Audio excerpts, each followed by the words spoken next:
এটাই প্রথম বছর যখন আমি বার্থডের দিনেও বসে বসে কাজ করছি, সাথে ছিল সিঙ্গাড়া মিষ্টি, যেগুলো আমি আনিয়েছিলাম সবার জন্য। তারপর আমি ওখান থেকে বেরিয়ে চলে গেলাম একটা কেকের দোকানে, যেখান থেকে কেক নিচ্ছিলাম। কেক নিয়ে বাড়িতে ফিরে দেখছি সেদিন যেহেতু ভেজ ডে ছিল, তবে ভেজ খাবার হলেও মা প্রচুর অ্যারেঞ্জমেন্ট করেছে। আর এত কিছু খাবারের সাথে কিন্তু ঠান্ডা ঠান্ডা আইসক্রিমও ছিল। কি বলবো, মায়ের হাতের খাবার তো দারুণ। সেকেন্ড ডে ছিল নন ভেজ ডে আমার, আর সেদিন আমার কলেজে একটা কাজ ছিল বলে কলেজে এসে গেছিলাম। আর তখন আমি এক্স্যাক্টলি জানতাম না যে আজকে ঠিক কি হতে চলেছে। আমার এই যে বান্ধবীরা, এদের সাথে অনেকদিন বাদে দেখা হয়েছে, আর শর্মিষ্ঠা আজকে আমার বাড়িতেই থাকবে বলে এসেছে। বাঁধের পাড়ে ঠান্ডা হাওয়া খেতে খেতে আমরা বাড়ির দিকে রওনা দিচ্ছিলাম।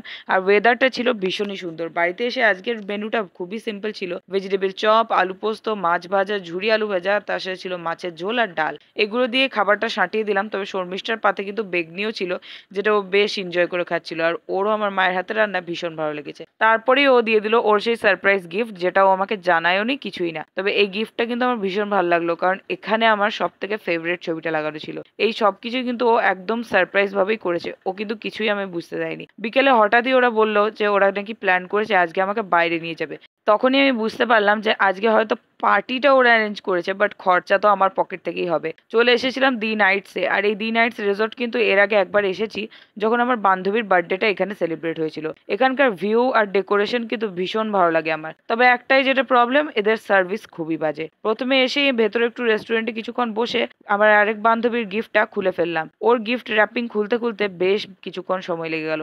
আর ভেতরে একটা সুন্দর চমচমাতি ঘড়ি ছিল, আর এই ঘড়িটা বলতে গেলে আমার ভীষণ পছন্দ হয়েছে। আমি খুব একটা ঘড়ি পরি না, বাট এটাই ফার্স্ট ঘড়ি যেটা আমার এতটা বেশি পছন্দ হয়েছে যে সঙ্গে সঙ্গ পরে ফেলেছি। তারপর বাইরে গিয়ে ওদের গার্ডেন এরিয়াতে কেক কাটতে হলো, কারণ কি ওদের সার্ভিস খুব একটা ভালো না। ওদের ক্যাফেটেরিয়াতে এতটাই অন্ধকার যে ছবি তুললে দেখাও যাবে না।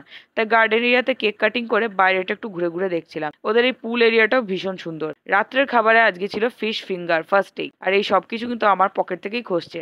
তাই ফিশ ফিঙ্গারটা একটু খেয়ে রিয়াকশন দেওয়ার চেষ্টা করলাম ভালো। তবে খেতে কিন্তু জেনুইনলি ফিশ ফিঙ্গারটা ভালোই ছিল। তারপর ছিল নান, তার সাথে ছিল চিকেন দো পেঁয়াজা, ফ্রাইড রাইস, পোলাও আর চিকেন কষাটা আমি রেকর্ড করতে পারিনি।